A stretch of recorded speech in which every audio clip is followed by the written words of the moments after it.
the freedom to choose good or evil. In the near future, the main character, Alex, sits at a bar called the Corover with his gang, Pete, Georgie and Dim, drinking the drug-laced milk that the bar serves.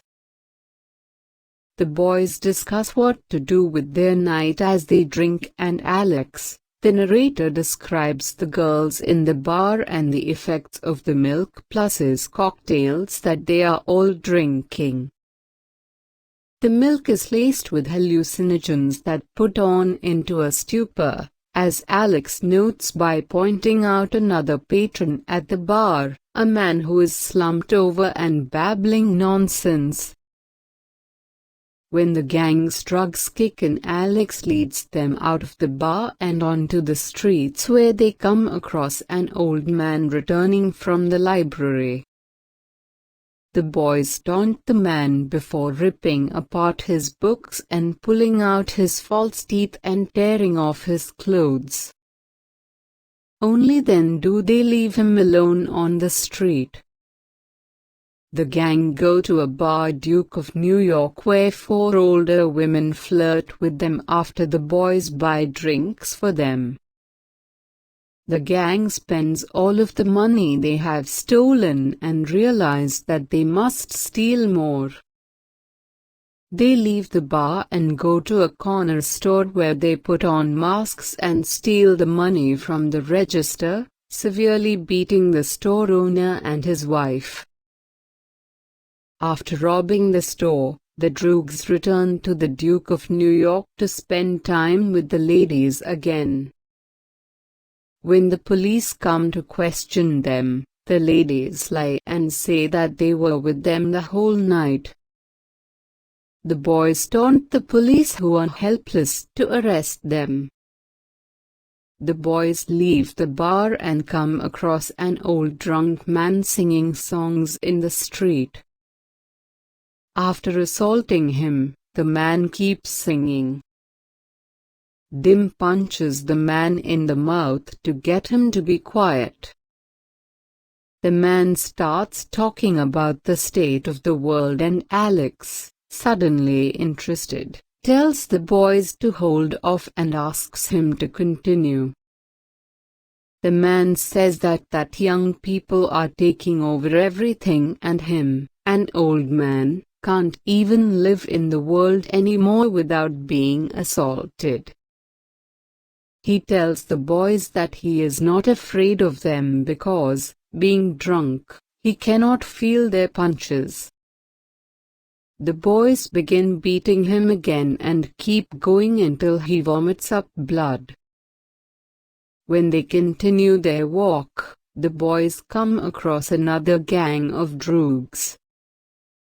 The leader of the other droogs, Billy Boy, challenges them to a fight.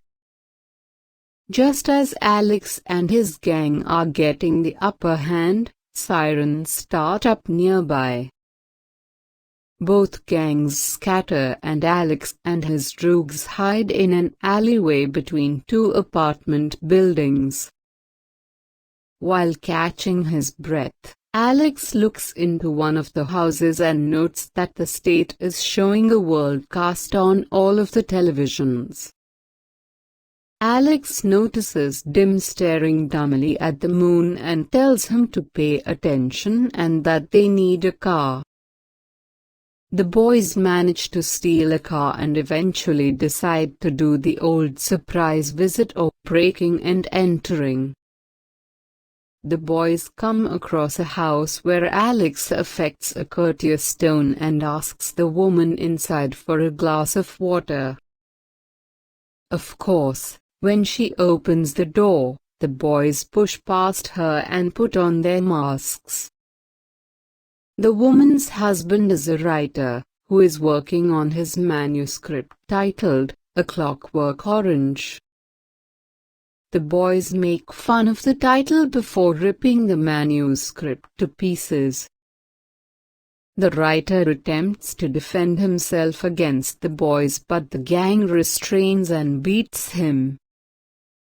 Georgie and Pete raid the pantry, but Alex stops them and claims he is disgusted. He tells them to hold the writing while he and Dim rape his wife. After they finish, the Droogs leave the house and return to their car, where they go back out on the town. The gang returns to the Konovo Milk Bar, where they notice that a flood of new patrons has come in.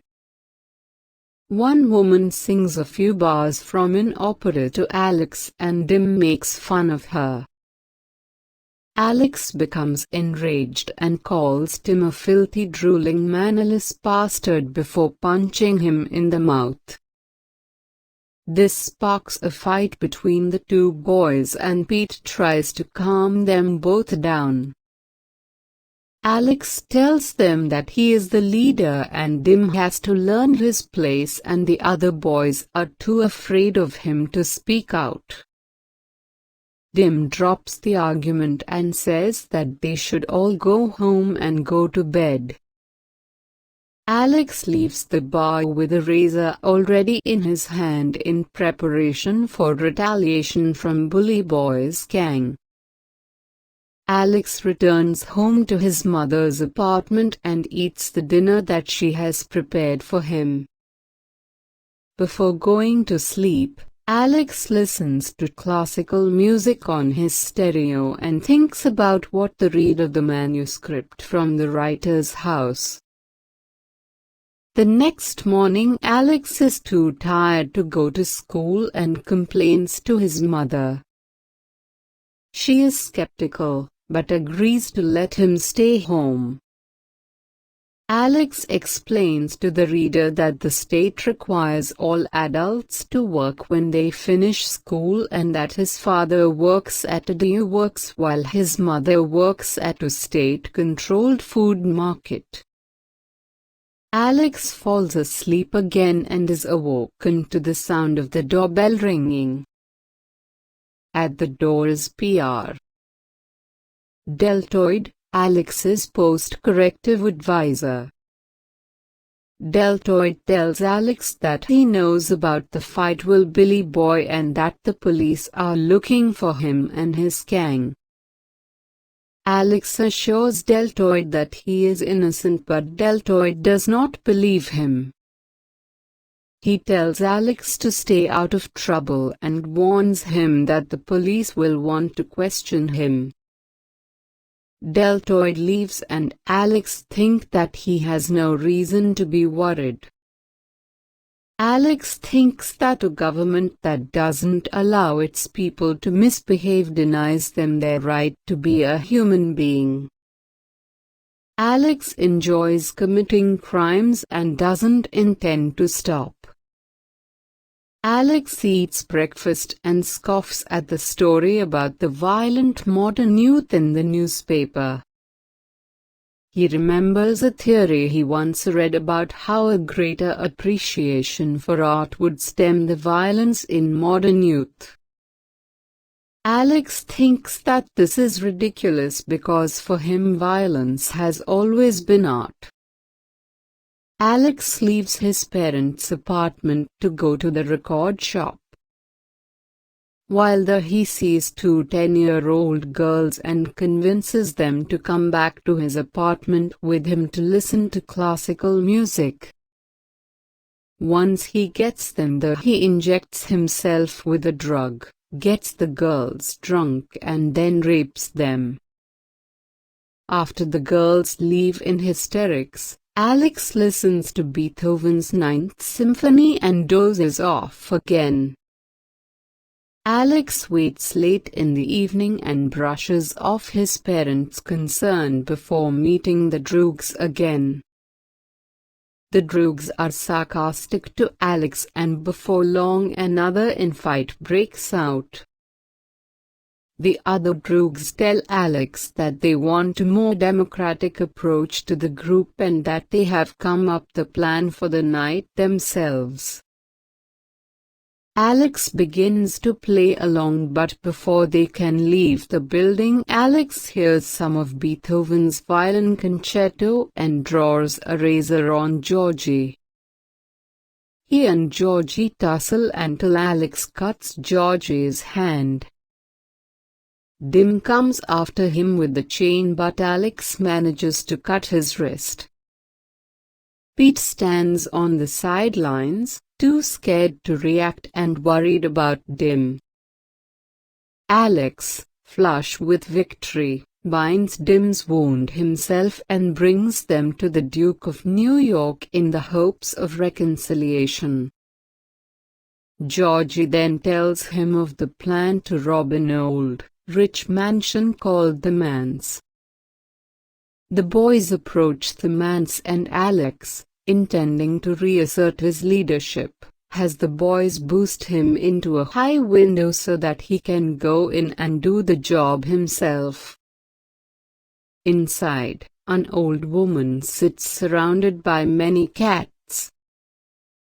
Alex intends to beat and rape her and take everything valuable in the house, but as he is approaching her, he is distracted by a bust of Beethoven on the mantel. Alex slips on a saucer of milk laid out for the cats, and the old woman begins beating him with her cane. Alex knocks her over, but he accidentally steps on one of the cats, which attack him. Alex trips again, and the old woman calls on her cats to attack him. To Alex's surprise, the cats do. Enraged, Alex manages to knock the old woman unconscious with a heavy silver statue from the mantel. However, he hears a police siren outside and realizes that he must escape. Outside, Dim waits for him and whips him in the eyes with his chain. The rest of the droogs run off, laughing. Alex is picked up by the police and taunted as they beat him. In the police station, Alex demands a lawyer and is laughed and beaten again by the police. P.R. Deltoid visits Alex and spits in his face before leaving. The officers force Alex to make a statement confessing to his crimes. Alex confesses everything he did for the past 24 hours and includes the betrayal by his friends. The police put Alex in a holding cell where he has to fight off 2 prisoners trying to molest him. Alex eventually manages to get some sleep and dreams about Beethoven. He imagines violent lyrics to Ode to Joy. An officer wakes him the next day and tells him that the old woman that he assaulted has died overnight. After many court hearings and testimonies from P.R. Deltoid, Alex is sentenced to 14 years in a state jail. He is given an identifying number and told that while in jail he will only be known by this number. Over time we are told that the first 2 years of prison are a nightmare for Alex. He is made to work every day making matchboxes in the workshop and constantly assaulted by fellow prisoners and guards. He misses his days as a criminal and wishes he could get out. When he hears that Georgie has been killed while robbing a house with Dim and Pete, he is overjoyed. Alex gets a new job in the prison operating the stereo for the prison chaplain. He enjoys this and likes the chaplain. The chaplain encourages him to read the Bible, and Alex enjoys the violence and sex in the book. He listens to classical music as he reads about Jesus suffering on the cross. Alex asks the chaplain about a new program he has heard of which shortens prisoners' sentences.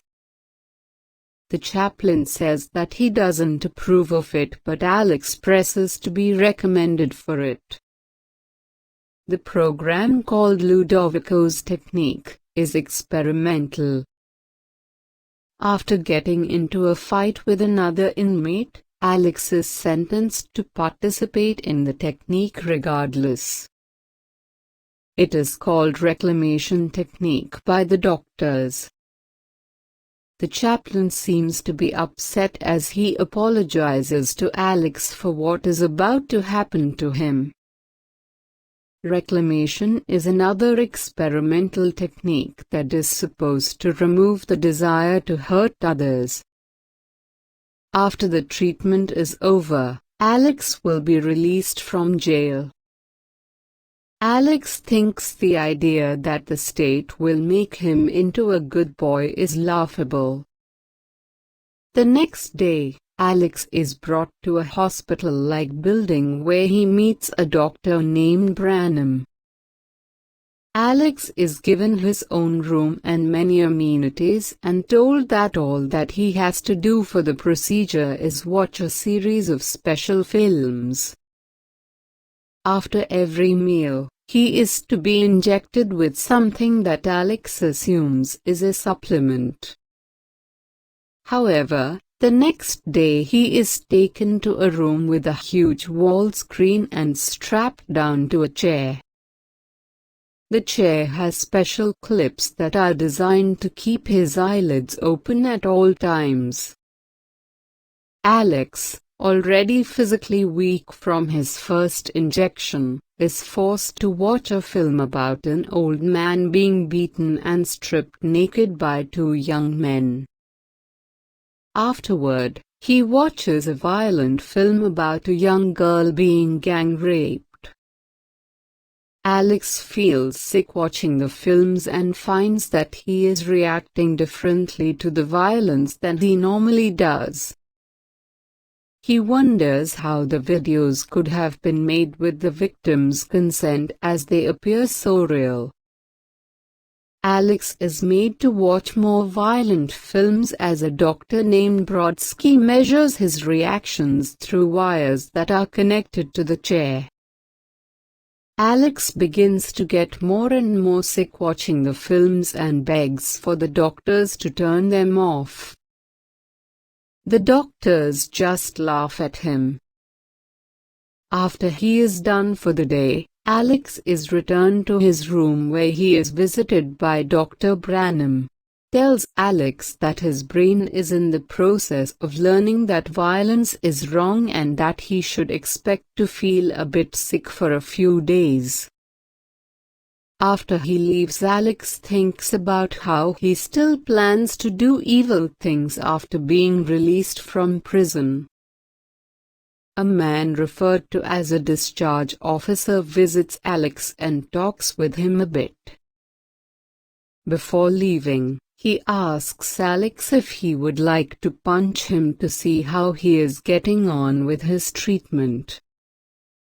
Alex does take a swing at the man but misses and afterward becomes violently ill, just as he had when he was watching the movies. That night Alex dreams of more violence and wakes to vomit. He finds that he cannot leave his room to do so and must wait till nausea has passed. He lies on his bed shaking and afraid to go back to sleep. Alex resumes his treatment the next day and reacts with violent anger when one of the films plays Beethoven's Fifth Symphony. He calls out for the doctors to stop the film, but the doctors only puzzle over his reaction to the music. The doctors tell Alex that he is undergoing a treatment which involves associative learning.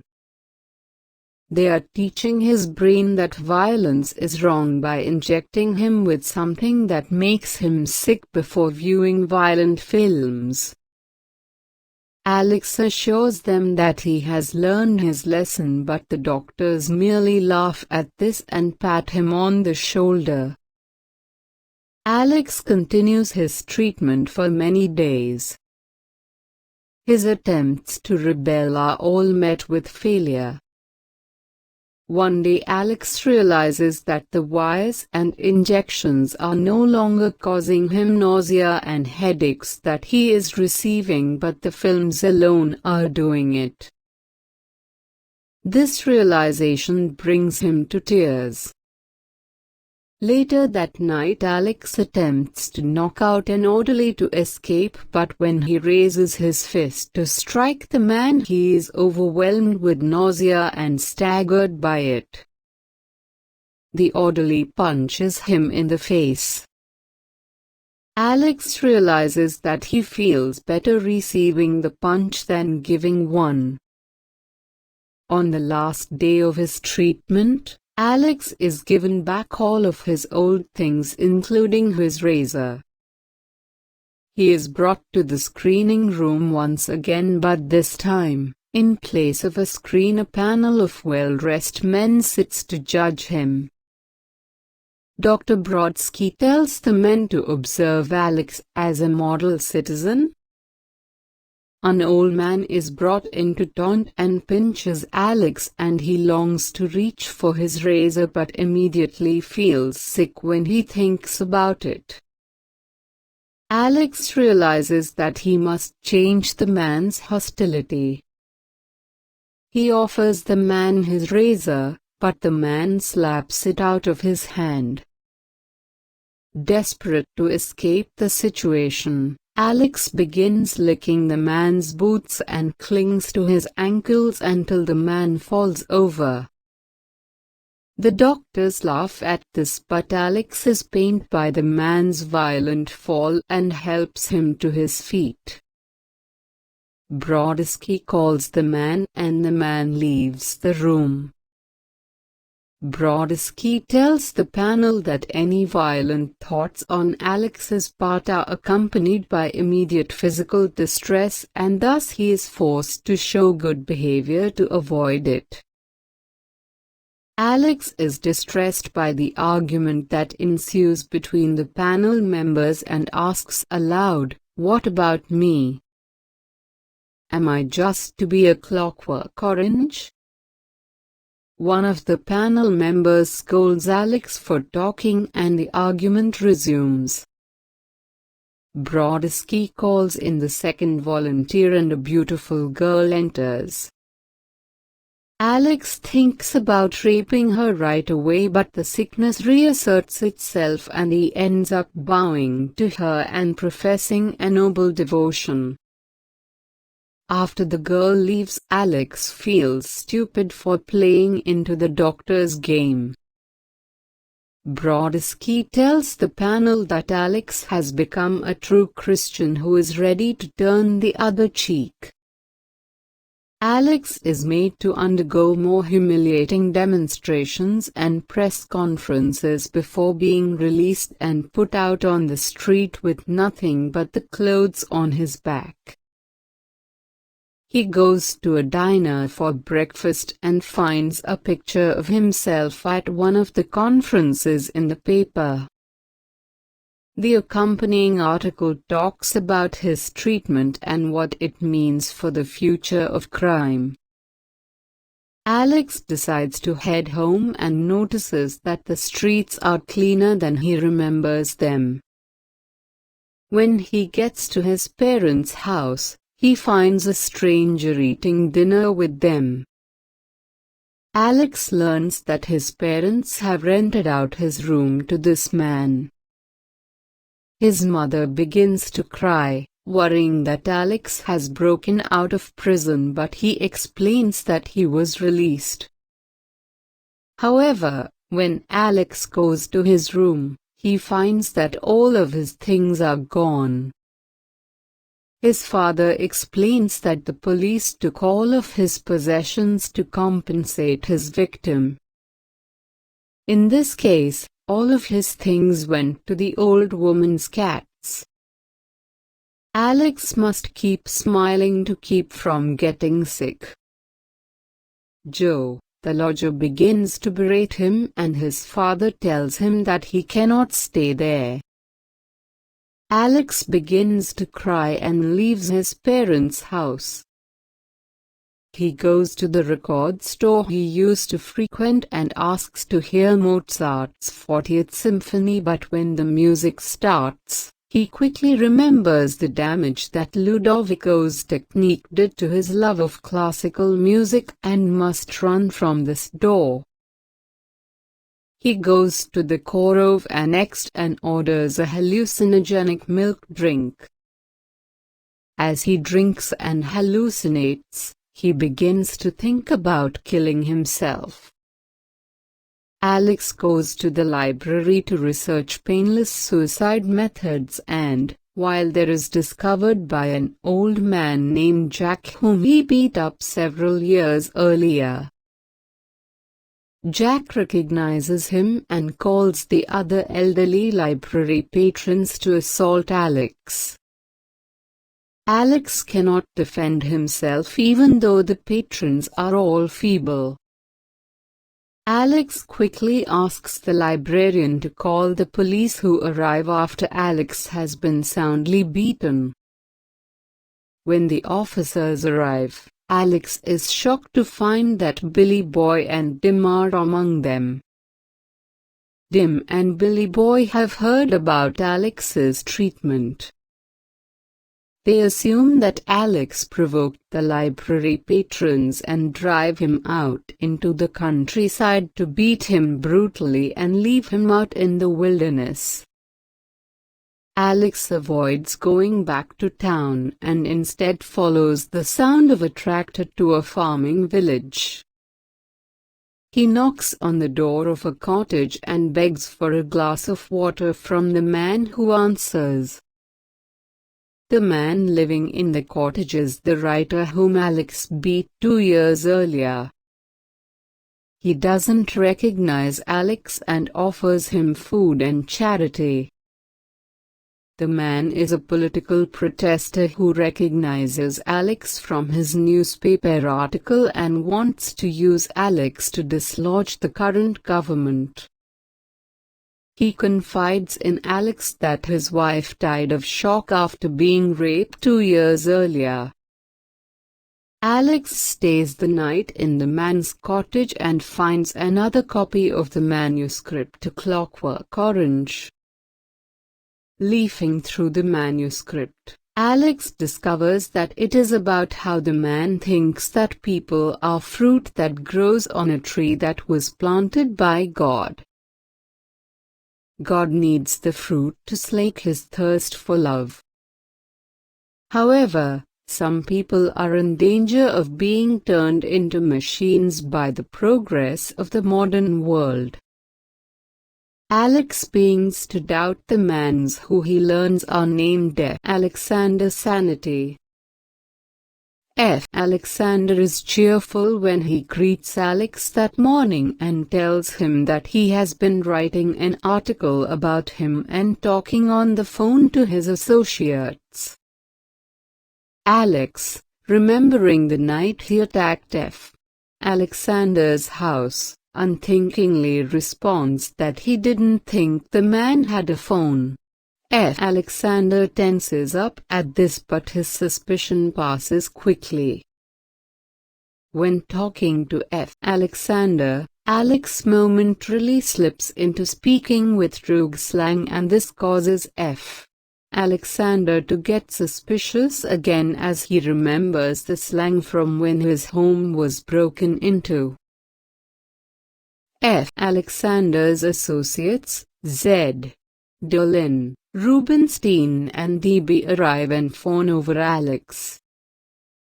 Dolan wishes that Alex looked more tired and beaten down, and this offends Alex, who slips back into his slang again.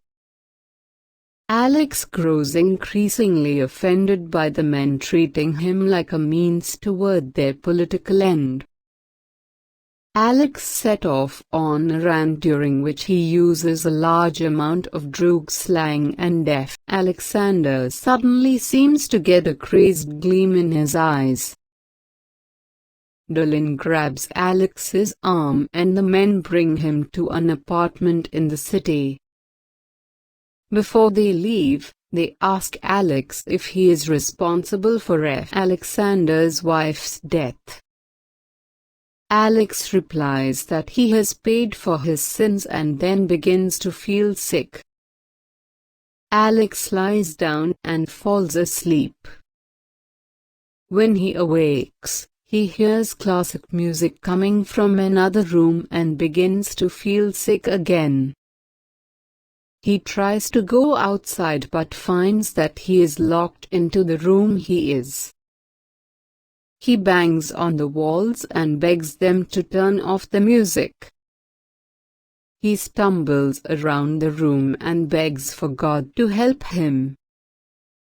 On the floor, Alex finds two pamphlets. One of the pamphlets reads, "Death to the government," and the second reads, "Open the window to fresh air, fresh ideas, a new way of living." He sees this as a sign to jump from the window. Alex prays to God to forgive the world for ruining him and then jumps. The fall does not kill Alex as he intended, but he does become severely wounded and is unable to get up off the ground. He thinks that F. Alexander's associates meant to kill him for their politics. Alex slips into unconsciousness and wakes up a week later in the hospital. Alex is covered in bandages and missing several teeth. He drifts in and out of consciousness as doctors tend to him. One day he wakes up to see F. Alexander and his associates telling him that he served liberty well. They show him newspaper headlines castigating the governor among other officials, and Alex tries to yell at them but cannot speak through his broken mouth. Alex's parents visit him and say that Joe has returned to his hometown after being beaten by police in the street. They offer to let Alex come back home and apologize for turning him out. Alex orders them away and says that if he comes back, things will have to abide by his rules from now on.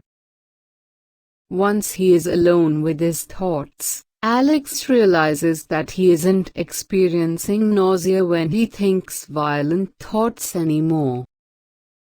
He asks the nurse if something has been done to his head, and she answers vaguely.